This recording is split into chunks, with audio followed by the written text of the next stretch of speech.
Hello and welcome to Verity, where truth and conversation converge. I'm your host, Kerwin D. Sims, and today we've got a very special guest going to share some great information. She is Kim Poole. She's the founder of the Teaching Art Institute.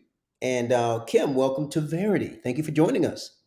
Thank you so much, Kerwin. I appreciate being here today. It's an honor to have you. Now, let's start out from the beginning. Now, one of the things that your impressive resume states is that you are a soul fusion performing artivist. Now, break that down. Break that down for us. Well, no, I won't be performing. That's I all won't be right. performing today, but I can show you better than I could tell you. Just go to kimpoolemusic.com. Please check me out on YouTube. I've got Instagram for the kids, Facebook for us adults. And yeah, Soul Fusion is that mixture, that's blend. It's like the roux at the bottom of the gumbo. It's that Mm, juice that is the mhm. leftover blend of so many different musical styles and genres. And so you've got jazz, you got blues, a little R&B, all mixed in there. You may get a little bit of rock and roll, but Okay. yeah, that's soul Okay. fusion. Okay. Okay. And that's artivist, not activist, but artivist. So, what is a artivist? So artivism is essentially using whatever you practice, whatever your creativity is to uh, actualize a better community. And so that's design thinking. Creativity is in everything that we have as a, humanity. And so art is everything and Mm. everybody all the time. And creativity, well, that means you're an artist when you engage in that and making a conscious decision to use that to change your community for the better. That's artivism. And so create things that make your community better. That's the goal of every artist and hopefully every human being. Okay, fantastic. So, how did you get this inspiration and in passion to serve humanity in such a unique and artistic way? Well, it's not really something I chose. I was born into it. Being a Black person, you are born with your responsibility. You are indebted to your ancestors. They've done so much for you to be here, to just Mhm. show up. And so, um, I don't know if it's something that you choose. It is something that you accept. Mm, France Fanon says every generation, you understand your mission, you either accept it or deny it. And mhm, that's the wretched of the earth. And so I don't know. He spoke French, another colonizer language. So the mhm, mhm, interpretation is, for debate, up for mhm, debate. But that's what he meant to say. Like, mhm. this is your task. You can either accept that task and embrace it, or you can deny it and then move on with your life. And But I so, guess you first got to come into consciousness about it. well, I'd say that, but everybody has a mother. Every mother has a grandmother, and every grandmother has a great grandmother. So if Mhm. you don't have to go far. You don't have to find France Fanon to see sacrifice and the sacrifices that have been made for you. You don't have to go all the way back to Miss Harriet Tubman to see that maybe your grandmother had to scrub floors to make sure that you had a mother that went to school, and then maybe your mother worked a job she didn't want to do so that you could go to college. I heard that you're over at Clark Atlanta. And so just recognizing how many people in your sphere, in your ecosystem, in your community have sacrificed to make sure that you have the ability to be creative. It's hard to Mhm. think creatively on an empty stomach, or maybe it's not. Maybe it's when you have absolutely nothing to eat, when you have nothing else, that you start figuring things out and imagining what needs to happen, being creative enough to fill those needs in your Mhm. community. But either way, it's not a choice. It's like I woke up like this. Okay. All right. Now, talk a little bit about TAI, the Artist Teaching Artist Institute. What is it, and what do you guys do? What's your goal? So TIE is an extinction of that value system that we just kind of use several examples to explain. Art for social transformation. That's our mission. Using art, creativity in all its forms as a tool to imagine a better world, to implement it with best practices, so to speak. So the social is us, it's everybody. The Black woman, she's the mother of civilization. In my womb is creation, right? The cradle of civilization. And so I try to see that value reflected in our organization. We are looking to develop opportunities for people to use their creativity to help us build this world. If you want to pick up a shovel and make your community better, use art to do that. Art is a common denominator. It's Hmm. everybody. And so it gives people permission to take ownership of our human trajectory. That's what the Teaching Artists Institute does. And we do it in 8 countries. The US, of course, the most of our work is on the continent. So 6 different countries. On the West Coast, we're in Ghana, Gambia, and Liberia. And on the East Coast, we're in Kenya, Uganda, Tanzania, then in Jamaica. We used to be really active in Nanny Town.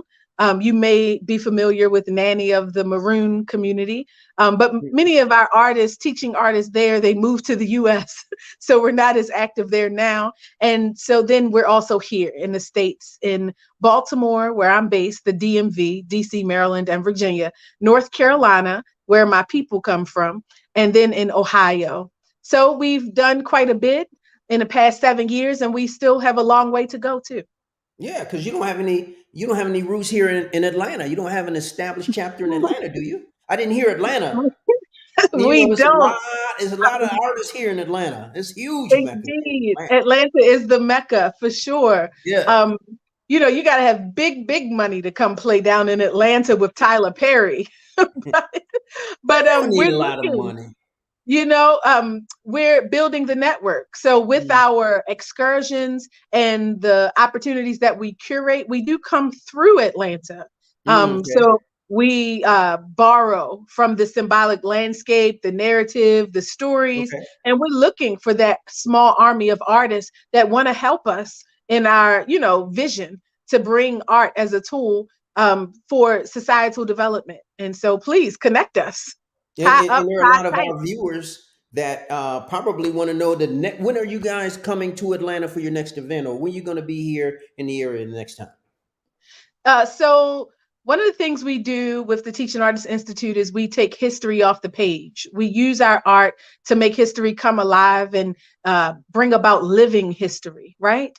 And so we do that with the Freedom Rides tour. We start just like they did in 1961. What was that? May 4th with CORE. And we start in Washington, D.C., and we take young people and elders and we facilitate intergenerational dialogue on a bus ride through what would have been the Freedom Rides route. We stop in Farmville, Virginia with Barbara Johns, where school students left their cafeteria because they decided the dilapidated conditions of their school were Hmm. unfair. And that case was a part of Brown versus the Board of Education. Then we Hmm. go into Greensboro, North Carolina, with the sit-in movements and those 4 guys that decided that I'm going to order my sandwich at this Woolworth. And if not, you're going to take pictures of it. And I'm going to sit here until you decide that you agree with me. And they were also instrumental in the civil rights movement. Then we go down into Greenville, South Carolina. They're not very excited about the civil rights movement, I'll tell you. But we we make sure that we work with the Shady Grove Oak Baptist Church, and we bring Shirley Chisholm's story off the page. We do a living history reenactment in their sanctuary, and in a lot of ways, that is the reason that Kamala Harris could be in office today, Shirley Hmm. Chisholm. And so Hmm. from there, we also invite the Gullah Geechee Nation to join us because we can't go to Charleston on our bus. Hmm. It's just too far off the route, but we bring sand to the beach. And the Gullah Geechee Nation comes and joins us in South Carolina. And then we continue to the Mecca, down into Atlanta. And while in Atlanta, we have 2 major objectives. One is to glorify all of the civil rights heroes and sheroes that we know, especially, Alberta King, at Ebenezer. Many people know about Martin Luther King. It was tragic that he was assassinated. But Hmm. as a Black woman, I'm always drawn to the story of his mother. who was Mm-hmm. also assassinated in the church, Mm-hmm. and how people don't really commemorate her the way they should. And so in Atlanta, we've also noticed a population shift. Many of our continental African brothers and sisters are migrating to Atlanta. The Liberians have Mm-hmm. communities, the Nigerians Yes. have communities. And so Yes. while we're there, we make a point to talk about the influence that the civil rights movement had on the world, especially Africa. Kwame Mm-hmm. Nkrumah, while in Ghana, he emancipated that country, but he only did it after finishing school in Philadelphia during the Mm-hmm. civil rights movement. So he saw us liberating ourselves from Jim Crow and, oppressive legal systems. And he said, why not me? Why not Mm-hmm. Ghana? And so he Mm-hmm. decided that if the US could emancipate itself from Britain, and if Black people could emancipate themselves from America, then Ghana could do the same thing. And so he went back to Ghana, and he was the first African country that was free from colonial rule. And it was because of the influence of the civil rights movement. And we talk about that in Atlanta. We do a Mm-hmm. dinner. We also talk about Fela Kuti, a musician after my own heart. We love Fela. And Mm-hmm. it was James Brown's music that he gives credit to, that he Mm-hmm. attributes to his zombie or zombie. I don't know if you know Fela, but Fela is Oh yeah, incredible. And he used his huge. music to emancipate the police state in Yes. Nigeria. I Yes. mean, think about Nelson Mandela. So we talk about the African influence, or the Mm-hmm. civil rights influence on Africa. And we Mm-hmm. do that in Atlanta. So we will be there June 13th, I believe. Our tour starts in DC June 11th of this year, and we'll be in Atlanta by June 13th, 2 days later. And I didn't hear you say, but I know you're well acquainted with the story of Haiti and its independence, of winning its independence from the French as a colonial, as a They're still colony. Really. paying. They're still paying for it today. And Yeah. I'm not talking about a theoretical payment. I mean, Mm-hmm. literally, Haiti's government pays.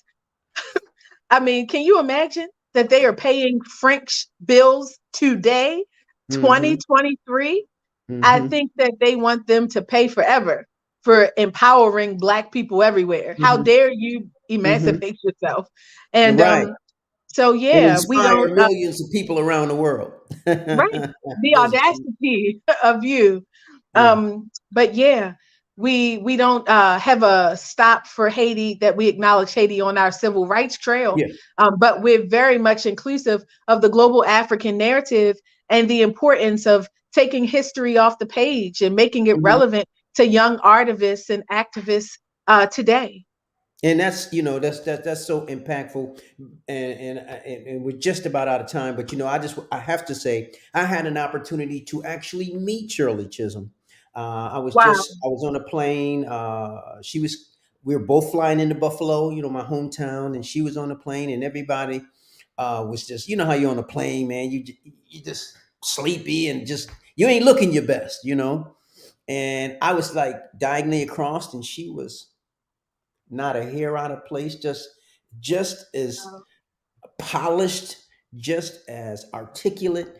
And I carried her bags off. I had to introduce myself, carry her bags off. I mean, she was just such a joy. She was a powerful sister, so powerful sister. I just had to, one of my sheroes, no question about it. Now, before we conclude, you gotta tell people how they can find out more about the Freedom Rides and what's coming up with Ty. Yes, especially if they're in Atlanta, we would love to connect and, like you said, put down roots. We want to put seeds in Atlanta. Again, Atlanta is the Mecca, the artistic community there. They are going to help us define reality. We're looking for a paradigm shift from artists in Atlanta, and we want to connect with them. We especially want to connect with them on the continent. And so, if there's any way that we can do that, please connect with us. Facebook is always the best way. Facebook.com/teaching artists, one word. Again, that's Facebook.com/teaching artists, one word. And I'm not difficult, Kerwin. People can call me at the phone by the bed, call my cell phone, send me a text. I will respond. We are accessible. Okay. 443 739-0941. Please call me up if you want to help your young people, especially understand why that history matters. If you want your elders Mhm. to tell the stories before they die, Mhm. if you want them to tell it, please What's that contact number us. again? 443-739-0941. Send me a text message. Let me know you heard about me on Kerwin. You heard about TAI Tours and the Teaching Artists Institute. All And right. guess what? If you do that, we have discounts for you. So please let us know that you heard about us by listening into the Verity show on the Lean In Television Network.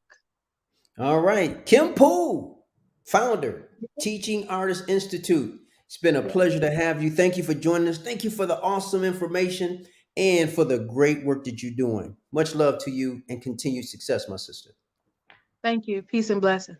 Peace and blessings. And that's going to wrap it up for this edition of Verity. Make sure you dot back with us next week. We got another fantastic guest coming your way where truth and conversation converge. I'm Kerwin D. We'll see you next week. Peace.